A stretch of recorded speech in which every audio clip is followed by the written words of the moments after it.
there is currently no crime other than concealment of a body that may have occurred. There is no case being sent over to the LA County District Attorney's Office for potential review or potential prosecution. So the LAPD have just confirmed that there is no development in the David case. No murder charges, no case presented, literally nothing. We also have these new pictures of Celeste from David's personal camera that the LAPD forgot to seize in the raid, where she looks like she's definitely on something, adding more proof that this may have been a drug-related death. Anyways, back to the statement from the cops. They stated that they stand by their previous press release, where they said, "It remains unclear whether there is any criminal culpability beyond the concealment of her body." So you're telling me a 14-year-old girl turns up dead in the trunk of a celebrity's car, hours away from her home, chopped up allegedly, and the only crime is her body was concealed? Like what? She definitely didn't put herself in there, and I doubt she offed herself. Someone did this, but it seems like the LAPD have got absolutely nothing. So I think what it's saying is that they're still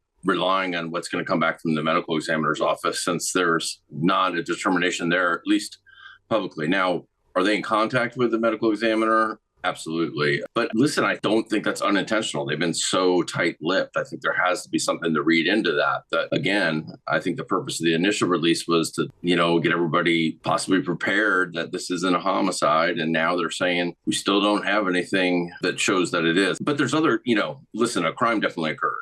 And they even say that at least concealment of the body. But there's other crimes I hope they're investigating, such as the relationship. I understand it's a tough case to make because she's not around anymore. She can't testify, but it doesn't mean because it's hard, it shouldn't be, pursued. And, it may be a case that, let's say they did get a good toxicology result back, but it's not an overdose. Now it throws it back into, okay, so then you got really limited options. It's either a homicide or, if she took her own life. Then they'd really have to dig in, because if it wasn't glaringly obvious from the initial autopsy, in other words, if there's not a gunshot wound or something like that, then, they're going to have to maybe get forensic anthropologists involved that specialize in trying to make these determinations on severely decomposed bodies, which can take a while. But something, like you said, I've been tracking those other cases and they've come back with toxicology now. In fact, she's the only one of 26 deaths on September 8th that doesn't have a cause and manner. And so it's a little bit, it's concerning, but which way it goes is hard to tell, because they could have,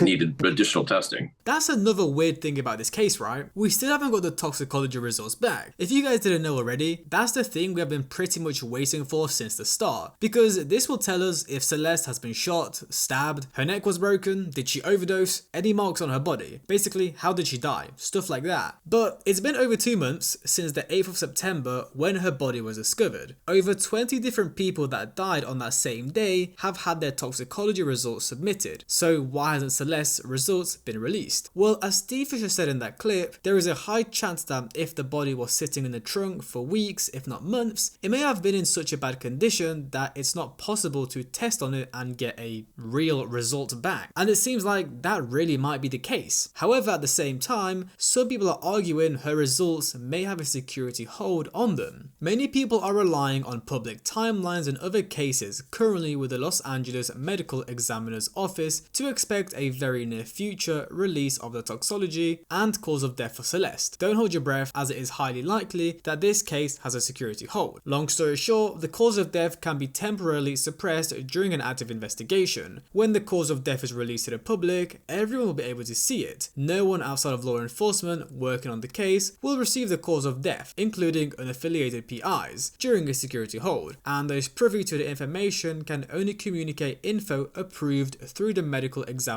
public information office. I feel like this is a really good point. It makes absolutely no sense that her results haven't been submitted whilst everyone else's has. There is a specific carve out in the California Public Record Act to temporarily suppress information for cause of death and toxicology findings if it will jeopardize an active investigation. And it makes sense. Imagine if the results were released publicly on the internet, it would go viral, it would be all over the news, theories, and just more pressure on the police and the investigators. else, which is kind of unnecessary when you're trying to put together a massive case like this. We already know there is a lot of people involved in this mess, her family, David, David's friends, who knows who else. So I think it's best to keep things on the low and keep the public out of it. I think if they got a good toxicology, let's say it came back and it was clearly an overdose of some sort, whether somebody administered that or she took it herself and it was an accident is a different thing. That cause would be, overdose manner would be whether it was self-administered or administered by someone else. I would think that there would have been some sort of indication by now, and that could be then initial charges could be dropped. I don't know why initial charges couldn't be dropped now, even if they have the stack on top of them, because I know that they'll probably say, well, he's cooperating. But how much, if it's been 2 months and you haven't gotten the answer yet, is he really cooperating? So, it means he's probably not. He's probably, the counsel's telling him not to. And what's the difference if he's Mirandized or not,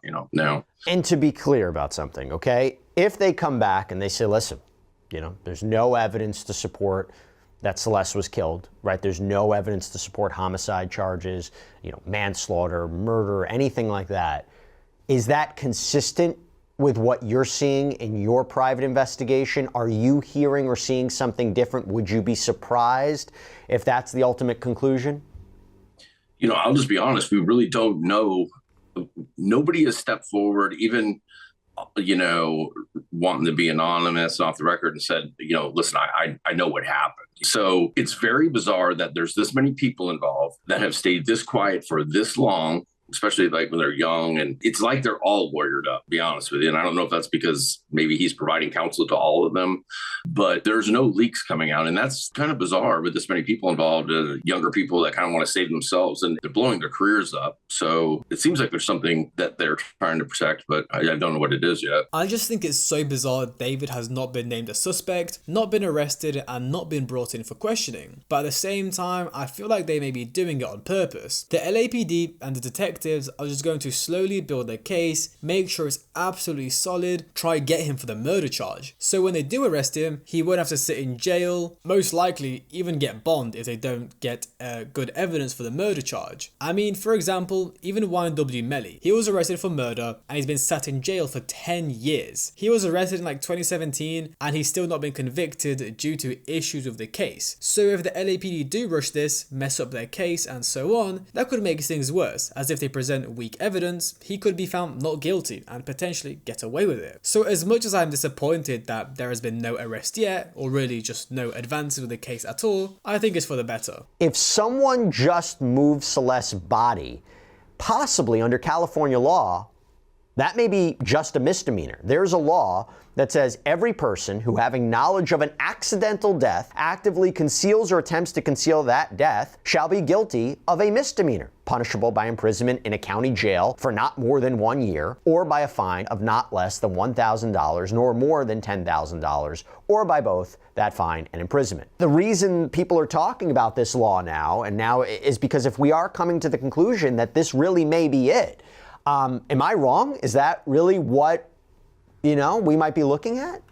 Yeah, no, you're not wrong. And, I've brought this up for a while now, that you can willfully conceal and suppress evidence and destroy evidence to hide it from investigators and family and everybody else, and it's still a misdemeanor. And let's just be real about it. None of these people appear to, or an initial orbit, have a record. So they're not going to get up to a year in county jail. They're going to get probation if they're charged. So it's tremendous. Now, it shifts to a felony when you mutilate a body. Now, and of course, we've heard these reports since the beginning of her being dismembered. I do not believe that. I believe it was disinterculation, that's a natural process of the connective tissues degrading and the bones, falling apart. I don't have any evidence that she was dismembered, so I don't think that's the case. You could hide her in a trunk from investigators and destroy evidence, and it's a misdemeanor in California. If we're saying, okay, how did she die then? And I know that there's been a conversation, well, let's say for argument's sake, and this is purely speculation, if you're talking about drugs being involved, is the LAPD saying that this is not a drug-related death, or that someone wouldn't be responsible for it? Because you would think it is possible, we've seen it before,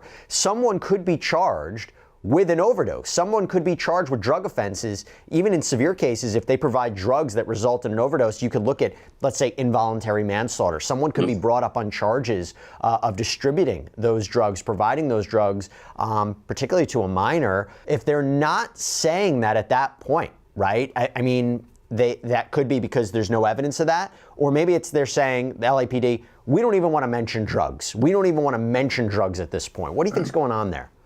Yeah, it could be. So, listen, this is a high-profile case, and let's look at other high-profile cases that's similar to this. Mac Miller, Matthew Perry, both times people charged with providing him the drugs they overdosed on. So maybe there is a drug element to this investigation going on that we don't know about. So that's the worst part about all of this. So far from what we've gotten, if they decide to go and arrest David, well, there's a possibility all he gets charged for is concealment of a body, which is a misdemeanor with a sentencing of 1 year and a fine. That's the maximum, meaning he'll most likely get probation or get out on bond and some community service. Because my question is, and I need you guys' help with this in the comments, how could they even prove they were in a relationship? I know, like, we technically know there's photos and stuff like that, but in court, if the police were trying to get him for being in a relationship with a minor, how can they prove it with like solid evidence? I guess they will need to find some texts, photos, videos, maybe even track GPS movements like with her phone. I just think it would be quite hard considering she isn't here with us to testify against him or help the police. However, they made a really good point in that clip. If it was in fact an overdose, the police will most likely try go after whoever gave her the substances. Because we've seen this exact kind of thing before. Remember the Mac Miller case? Mac tragically passed away in 2018 from an accidental overdose, but what's important is what happened after. Federal investigators didn't just stop at the overdose, they went after the drug dealers who supplied him the fake oxycodone pills that were laced with fentanyl. And not just one, 3 people were charged. One of them, Stephen Walter, pled guilty and got 17 years in prison. That's how seriously they treat cases like this when narcotics are involved. So if it turns out Celeste's case had a similar cause, the police might go down the same path, targeting whoever provided the drugs or anyone who helped cover it up. And I guess now it's starting to make a bit more sense why they didn't call an ambulance or just call for help if she did overdose. They were most likely at a party, everyone was drinking and doing substances, and the next thing you know, you've got a 14-year-old girl dying in your home. That shouldn't be there in the first place. Knowing that they all might get charged with supplying this girl drugs, they panicked and hid it. And that's not an excuse, by the way. I'm just saying, that was probably the thought process. From your investigation into that house, can you say at this point whether drugs were ever found at that house or connected to that house? So I can tell you that there was prescription narcotic medication, opiate, painkillers that were found, but they were prescribed. And so we don't know if they were ever used recreationally or not. There was some paraphernalia there, but listen, marijuana is legal in California, and it's something that you could use for that. You could also use it for illicit drugs. We don't know what they were being used for. I've seen some pictures of Celeste where she doesn't look sober. I'll just be honest with you. She looks like she's definitely not sober. And I've talked to people in Lake Elsinore that said when she came back after that time that law enforcement brought her back, that she was quote unquote strung out. And so I don't know, and I hate to say that about a minor because I don't have proof of it. I'm just telling you what I've been told. But if that's indeed the case, then hopefully there's a drug element going, investigation going on that we don't know about. They're just being very tight-lipped. But listen, it's been a while now.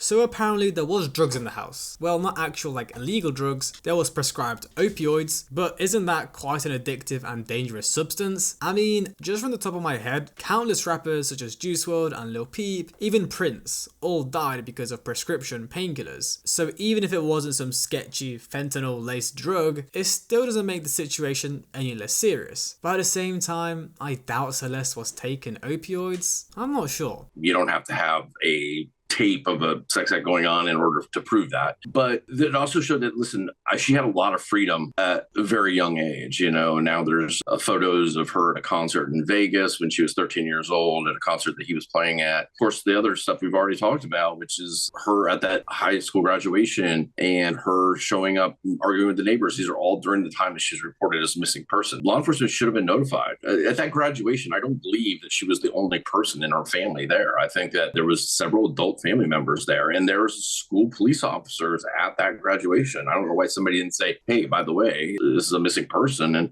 they would go the route they normally go and make sure that she's okay and find out what's going on. But none of that happened. It seemed like she just showed up at a family event and then went back to wherever it was she was staying. And it's concerning because she wasn't in school and there wasn't these controls and that are there for a reason. So I spoke about this in my entire last video. It's super weird how in 2024, Celeste was reported missing, right? Yet she was seen at her cousin's graduation, seen on CCTV at her home, so why was she still reported missing? Why didn't her parents or anyone in the family phone in and say, oh hey, our daughter's home, you can stop looking for her? Which raises the question, did they do it on purpose? They didn't report her as finally home, so she can skip school and go see David in LA. We just had new information that revealed her cousin Esmeralda did take her to a theme park with David. Then in 2023, Esmeralda's mum took her to a Las Vegas scissor show, which David was performing at. So was her family actually helping her meet up with David? To me, it seems like they knew, they allowed it, and they didn't care. He's a rich celebrity that lives in the hills. They were probably blinded by that. And I mean, look how it turned out. And honestly, this is where the case starts feeling very off, because every single thing we've talked about, from the LAPD saying there's no criminal culpability, to the missing toxicology results, to the prescribed opioids, to the fact her own family might have helped her meet up with David, for me, nothing's really adding up. A 14-year-old girl ends up dead in the trunk of a celebrity's car, and somehow no one's in custody. It's just like another open file sitting on a police officer's desk. And for me, that's where it gets scary. There's a real chance this case could just fade into silence unless people keep talking about it or the police actually do something. Because from what we've seen so far, the system only seems to move when the internet starts demanding and pushing for answers. So yeah, let me know you guys' thoughts in the comments below. Do you think the LAPD are actually building a bigger case behind the scenes, or are they just stalling? And do you think David will be charged, or is this whole thing about to get swept under the rug? Let me know you guys' thoughts in the comments below. Like, subscribe, have a great day, and I'll see you guys in the next one.